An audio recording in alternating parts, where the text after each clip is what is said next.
I never thought helping someone carry boxes up 3 flights of stairs would be the moment my whole life shifted direction. My name is Grant Holloway. I'm a structural engineer, 39 years old, living in a 2-bedroom apartment in Denver that I moved into after the divorce was finalized. The apartment has good light in the mornings. That was the only thing I asked for when I was looking. Just good morning light. When everything else falls apart, you learn to ask for small things. My ex-wife's name was Lee. We were married for 6 years. We met at a work happy hour when I was 31, got engaged 8 months later, and did everything in the order that people expect you to do things. House in Lakewood. 2 cars. A dog named Biscuit that we eventually agreed I'd keep because Lee was moving into a smaller place and Biscuit was already attached to me. The divorce was finalized on a Tuesday in October, 2 years and 3 months before any of this happened. I remember the date because it was also my mother's birthday, and I'd had to excuse myself from dinner to sign papers, and I told her it was a work call. Lee and I didn't have a dramatic falling apart. That's the part people never really believe. No affair, no blow-up, no single night where everything unraveled. We just slowly stopped being people who understood each other, and one day we were standing in the kitchen making separate grocery lists, and we both knew. It took us another 6 months to say it out loud, but we both knew that day. The divorce was civil. We're adults. We split things fairly. We exchanged a few texts here and there in the months that followed. Something about the joint account we'd forgotten to close. Something about Biscuit's vet records. And then the text stopped. And then we were just 2 people who used to share a last name. I hadn't thought about Lee in a long time. Not in the way that hurts anyway. She'd moved on. I'd moved on. I had my apartment with a good morning light, a job I was good at, a dog who still slept on my feet, and a life that was quiet in a way I'd learned to be grateful for instead of sad about.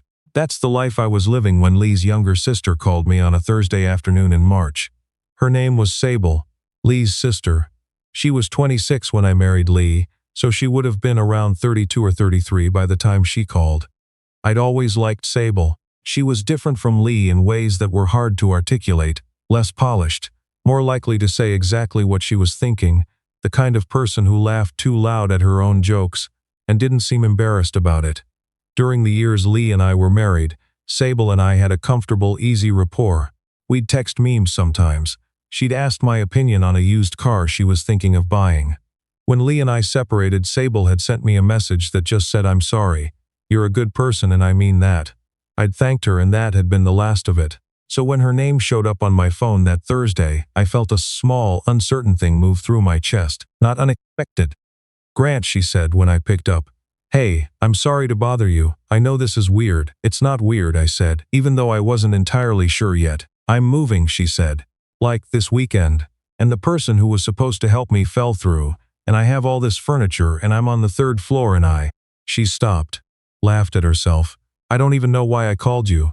I went through my phone and you were honestly the most capable person I could think of." I stood there in my office, blueprints on the desk, coffee going cold, thinking about how strange it was that 2 years could pass and someone could still just call you and it could feel almost normal. "Where are you moving to?" I asked. "Capitol Hill," she said. "Denver. I moved back from Austin 8 months ago. I got a job at Children's Hospital. I'm a social worker there now." I hadn't known she'd moved back. I wondered if Lee knew I was still in Denver. Probably. Denver wasn't that big. "Okay," I said. "What time do you need me Saturday?" She was quiet for a second. "You said you needed help. I'm offering." "Grant." Another pause. "Thank you. Seriously." I almost said it's nothing. But it wasn't nothing. I knew that even then. I just didn't know what it was yet. Saturday was one of those Denver March days that can't decide what it wants to be. Cold in the shade, warm in the sun, wind coming off the mountains every 20 minutes to remind you that winter wasn't entirely finished. I showed up at her old apartment in Globeville at 8 in the morning with coffee and a utility dolly I'd borrowed from a neighbor. Sable opened the door in an oversized hoodie and leggings, her hair in a messy bun, and she looked exactly the way I remembered her. A little disheveled, somehow completely at ease with it. There were boxes everywhere. The place looked like a controlled disaster. "You brought coffee," she said. "And a dolly. You're my favorite person alive right now." We worked through the morning.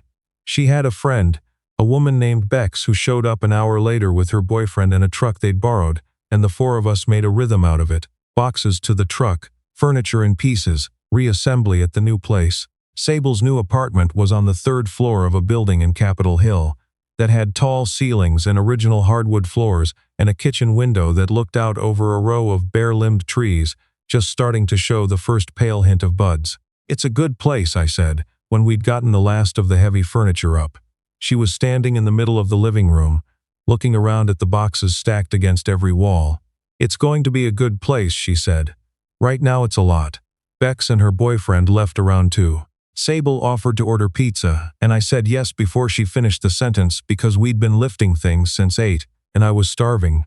We sat on the floor of her living room, because the couch was still covered in plastic wrap we hadn't cut off yet, and ate pizza out of the box, and it felt remarkably easy. That was the thing I noticed most, how easy it was to talk to her. We talked about her job. The work was hard, she said, harder than she'd expected emotionally, but she couldn't imagine doing anything else. We talked about Denver, about what had changed since she'd been gone, about a taco place on Colfax that had apparently closed and she was still grieving it. We talked about Biscuit, and she laughed when I showed her a photo of him asleep on the couch with his legs in the air. We did not talk about Lee, not because it was a sore subject exactly, more because it just didn't come up. We were 2 people eating pizza on a floor, and the years we hadn't spoken to each other collapsed down to nothings, and whatever connection we'd had before was just still there, like something that had been left in a drawer and was still in perfectly good condition when you opened it again. I left around 4. She walked me out to the lobby and stood there in her hoodie with her arms crossed against the afternoon cold coming through the glass doors, and she said, "I really am glad you picked up." "Me too," I said, and I meant it. I drove home thinking about nothing in particular.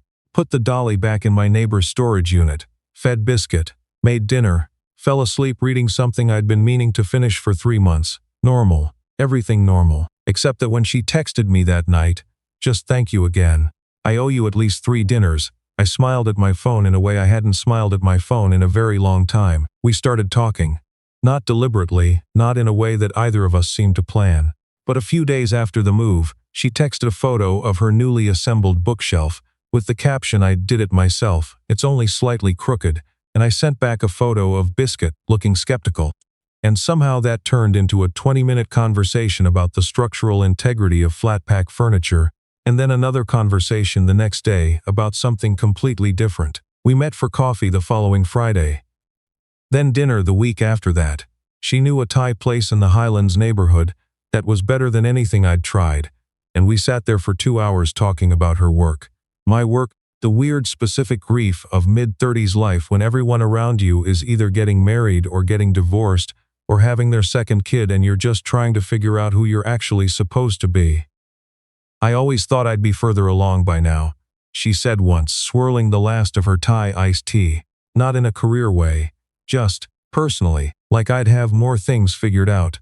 What things she thought about it, what I'm willing to put up with, what I'm actually looking for, the difference between what I think I want and what I actually need. She looked up. "Does that make sense?" "More than you'd think," I said. I didn't tell her that I'd spent 2 years asking myself the same questions. I didn't tell her that the divorce had left me with a very specific kind of loneliness that wasn't about missing Lee specifically, but about missing the sense that someone knew the particular shape of my days, that someone noticed when I came home. But I thought it, and somewhere in the way she was looking at me, I had the feeling she understood it without my having to say it. We were careful. I want to be clear about that. Neither of us said anything. Neither of us made a move. Whatever was happening between us, and I wasn't ready to name it, not yet, we were treating it gently, the way you treat something fragile that you're not sure belongs to you. And then Lee called. It was a Sunday morning, 5 weeks after the move. I was at the hardware store picking up weather stripping for my front door, and my phone rang, and it was a number I hadn't called in over 2 years but still apparently had memorized. I stood in the middle of the weather stripping aisle and answered. "Hey," Lee said. Her voice was the same. Exactly the same. Something about that was strange. A pause. "I heard you helped Sable move." There it was. "I did," I said. "She called and needed help. I had a free Saturday. You've been spending time with her." It wasn't a question. I turned it over in my head, trying to figure out what the right response was, and then decided I didn't actually owe her a carefully worded response. "We've gotten coffee a couple of times, yeah." Another pause, longer this time. "Grant, that's..." I don't know how to say this without it sounding weird, but that's kind of strange for me. I breathed through my nose slowly. Lay, we've been divorced for over 2 years. I know that. Then what exactly are you saying? I'm saying it's Sable, my sister, and it's you. And I don't know, it feels like a thing I should have a say in. I stood there among the weather stripping, and the caulk guns and the little packets of screws, and I thought about what she'd just said. A say in. Like the life I was living was still somehow subject to her input. Like the divorce had been a pause and not an ending. I don't think it does feel that way, I said as evenly as I could. I think that's something you're telling yourself because it's uncomfortable, and I understand that. But my friendship with Sable isn't something I need your permission for. She was quiet for a moment. When she spoke again, her voice was quieter too. So it's just a friendship. I'm not doing this, I said. I'm not going to narrate my personal life to you. That's not how this works anymore. She hung up before I did. I bought the weather stripping and drove home and didn't tell Sable about the call. I wasn't sure why. Maybe because I didn't want to put her in the middle of something. Maybe because I was still processing it myself. Maybe because naming it would make whatever was between us suddenly feel like a controversy. And right now it still felt like something quiet and good. And I wanted to protect that for a little while longer. The thing I haven't mentioned yet is the notebook. When we were moving Sable's boxes, I'd carried up a small crate of books and set it in the living room with everything else. A week or so after the move, Sable texted me a photo of a book she'd found while unpacking, a worn paperback copy of A River Runs Through It by Norman Maclean. Does this look familiar? She'd written. I stared at the photo. It did look familiar. The cover, the particular worn corner of the spine. Lee had owned a copy of that book. I'd given it to her, actually, bought it at a used bookstore in Boulder early in our relationship because she'd mentioned once that her father had loved it. I remembered the specific thrill of that detail and doing something about it. Where'd you get that? I wrote back, found it in a box. I think Lee gave me some books when she was moving a while back. Why? I gave her that copy. Years ago. 3 dots appeared on my screen, then, oh, then do you want it back? I thought about it for longer than made sense. A used paperback. A book I'd bought for $3 at a used bookstore because I was trying to impress a woman I'd eventually marry and eventually divorce. It shouldn't have meant anything, but there was something about the fact that it had traveled from me to Lee to Sable and was now sitting in Sable's apartment on Capitol Hill, surrounded by her other books, in the new life she was building. It felt like something. I couldn't say what exactly.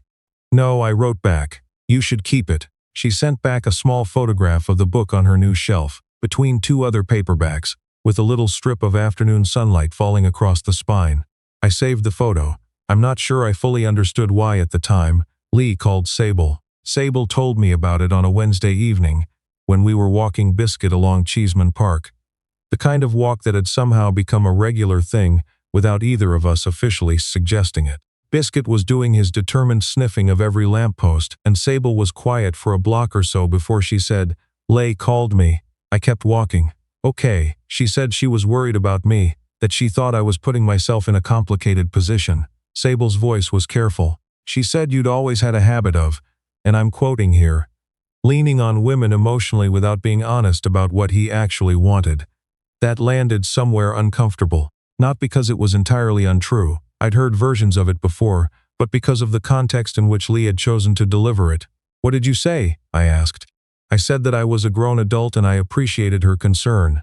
Sable paused, and then I said that she left, that she made that choice, and that she doesn't get to draw circles around the people in her life and call them hers just because she needs things to stay contained. I stopped walking. Biscuit tugged at the leash. I barely noticed. You said that to her? I said it pretty calmly, actually. Sable looked at me sideways the way she sometimes did when she was trying to figure out taking something too much. No, I said. No, I searched for the word. That was exactly right.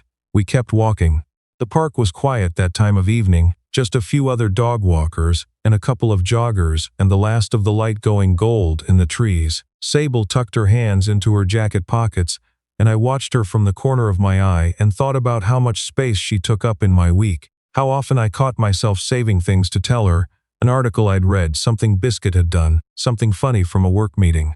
How my apartment felt different after she'd been in it. Can I ask you something? I said. Yeah, when you called me in March. The moving thing. Did you call me because I was the most capable person in your phone, or was there another reason? She was quiet for long enough that I thought I'd miscalculated, that I'd made it weird, named something too early, ruined the careful balance of what we'd been doing. Then she said, both, probably. I needed help, and you were the right person to ask. But also, she stopped, tried again. When I moved back to Denver and I was building my life here, I kept thinking about the people from my old life who I actually wanted in the new one, and you kept coming up, which felt strange given everything, but also felt pretty honest. Honest, I repeated. I don't have a habit of ignoring honest things just because they're inconvenient, she said. It causes more problems in the long run. I thought about Lee's voice on the phone, a say-in. I thought about the book on Sable's shelf with the light falling across it. I thought about 2 years of quiet that had felt like peace, but maybe had also felt like waiting. And I hadn't known what I was waiting for until it called me on a Thursday afternoon and asked if I had a free Saturday. I kept thinking about you too, I said. For the record. She looked over at me. Something shifted in her face, not surprise exactly, more like relief. Like something she'd been holding at a slight tension finally settled. Okay, she said, simply. Okay, I said. Biscuit sat down in the middle of the path and refused to move, which he did sometimes when he decided. The walk was over regardless of what I thought about it. We both laughed. I reached down and scooped him up, all 32 pounds of him, and he licked my face with tremendous enthusiasm and zero dignity. He has no idea what just happened, Sable said. Probably better that way, I said. I want to be honest about what came next, because the easy version of this story ends there. 2 people figuring out they like each other, a cute dog, a moment in the park.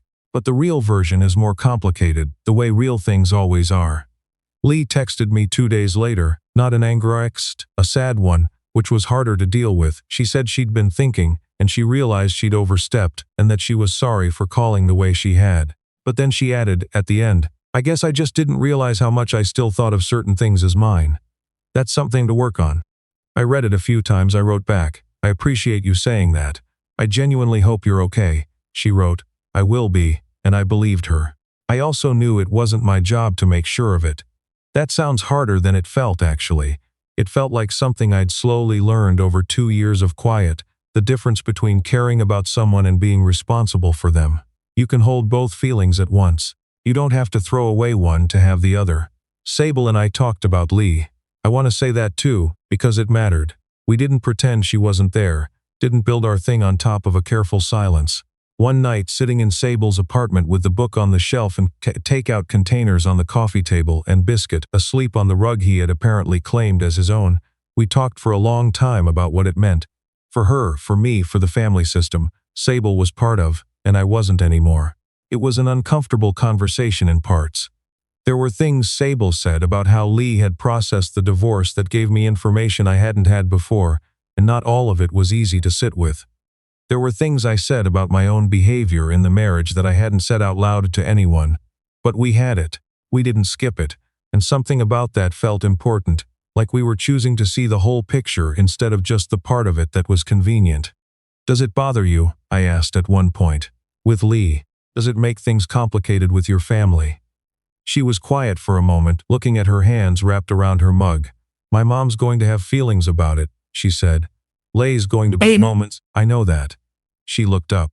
But I also know that I spent a lot of years making choices based on what would make things simpler for everyone else. And I'm 33 and I live alone in Denver and I'm not doing that anymore. What are you doing instead? Choosing what's actually true, she said. Even when it's inconvenient. I thought about that for a long time after I drove home that night. Choosing what's actually true. There's something disarmingly simple about that as a principle, and something very hard about it in practice. It means looking at the comfortable story you've been telling yourself and asking whether it's actually the real one. It means not staying in the quiet just because the quiet is safe. I'd done that. Stayed in the quiet because it felt like the right kind of loneliness, the earned kind, the kind that meant I was being appropriately careful. And maybe for a while I had been. But Sable had called me in March and something in me had recognized that it was time to stop being careful and start being honest instead. I called my mother a few weeks later. Not to get her advice, exactly. My mother's advice on relationships tends toward the practical, in a way that isn't always helpful. But because she's the people in my life I tell things to, and I wanted to tell her this. She listened while I gave her the short version. When I was done, she said, "So she's your ex-wife's sister?" "Yes." "And they've already talked about it?" "Yes." "And you like her?"